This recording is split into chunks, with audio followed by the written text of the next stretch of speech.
Welcome to the Bar Sports Podcast. Smash that like button, smash that sub button, and ring that bell. Let's get it.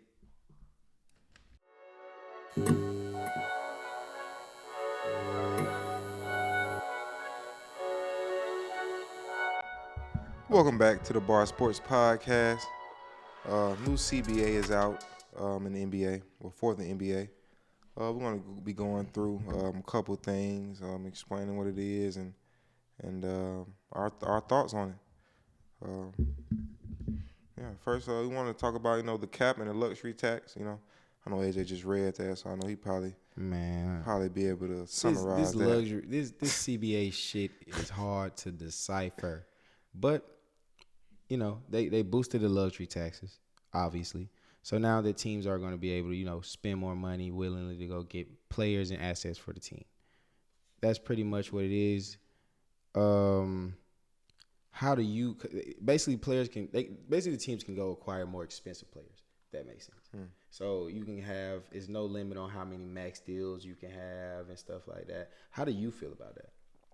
Will this lead to a lot of teams becoming, I wouldn't even say, I would say not immediately, but in a matter of time, you'll have those superpower teams and like the teams that's not so good because they don't have those type players. They'll be playing against them, but then people who's watching the NBA will know like what they got to do to make the NBA.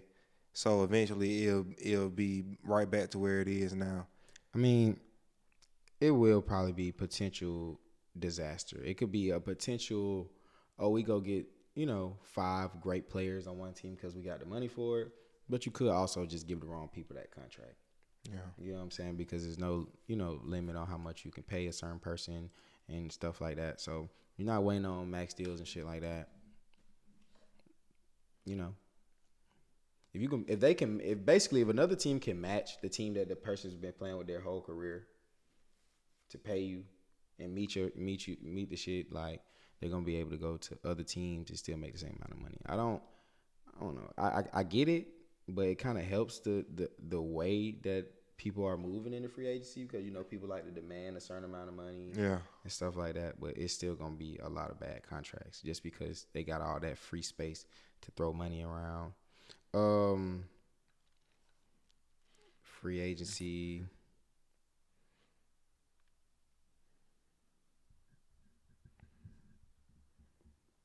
So basically, the free agency is it places 2 significant free agent restrictions on teams that come above a certain line.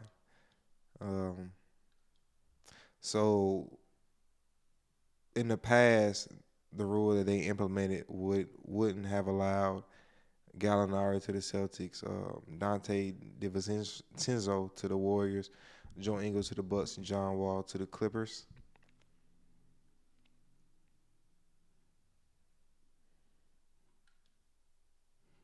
Okay, so I'm seeing that the contract extensions rule just changed to basically where they saying that they're calling it the Jaylen Brown rule, to where you give a contract extension to a veteran and they only could have like a 20% increase in salary. They basically lifted that from the old rule, and now you can pay them as much as you want, I guess, because it's not saying there basically is no limitation to how much you can pay them. Yeah. Which is crazy. I mean, I think this opens up like a gateway for players to just, put their own price on themselves. Like a fucking bidding war. Yeah. You got the trades one? Trades. Yeah, I'm trying to hit that wall. Trades.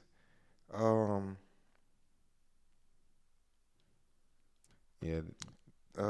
If teams fall up under an apron, and I guess I have to go back up top to explain to you, I guess what an apron is. Where did he mention this? No more cash trades. That's one part of the trade. Is no more cash in trades. I'm guessing that you only could be able to do value for value when it comes to players, when it comes to having a roster spot, which makes sense. I'm thinking that also means that you can't buy out players from a contract. I don't know. This is It says an apron is figuratively like a typical around $6 million above the tax line.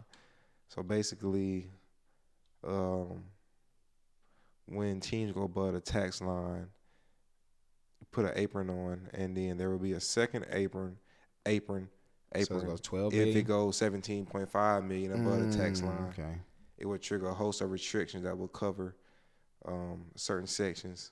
Can't trade first round picks that are more than 6 years into the future.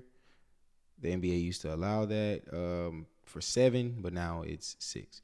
So It says the basic idea of these restrictions would make it harder for teams like Clippers and Warriors to spend significantly more money on their talent than their competitors.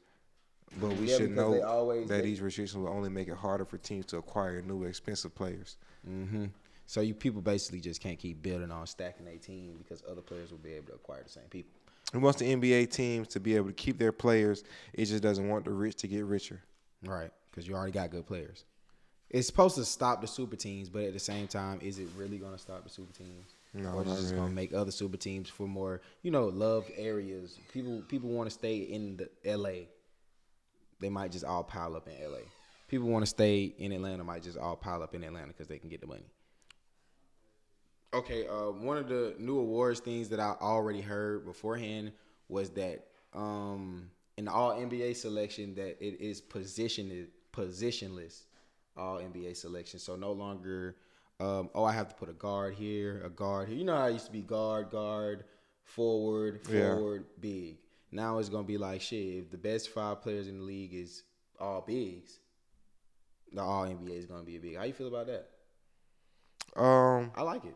Yeah, I like it too. You're not just holding players to a box. Like if they are better than the point guard in that, what's name, they wouldn't be up there just because.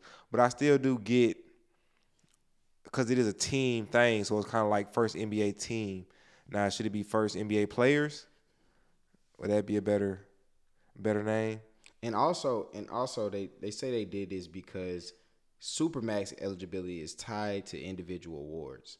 So basically, I'm guessing that players are missing out on this opportunity and they're missing out on the opportunity to make big bucks because they can't make one of the 3 all NBA teams because they weren't the 4th best at their position, if that makes sense, or the 6th best at their position, but they probably were the 5th best. The 7th best person in the league, if that makes sense. I don't know how that makes sense, but it makes sense. You get 6 great point guards. That 7th point guard can't make it, but he also had a great season. His team just wasn't that good. He probably could be a part of the 2nd NBA team instead of missing the whole team. Yeah, and they're trying to make players play a certain amount of games to receive awards. You can't play less than 65 games. I thought that was already a thing, though.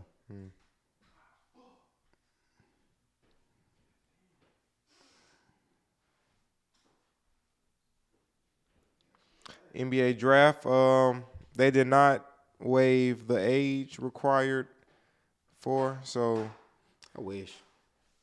kids still got to go to college. Bronny. 1 year is not that bad. It's not bad at all. And then you got a lot of options. They got the rules on how they can get paid and shit, NIL shit. So, that's cool. Oh shit, in-season tournament. Yeah. In-season tournament. That's ass. If they force this shit, it'll be ass.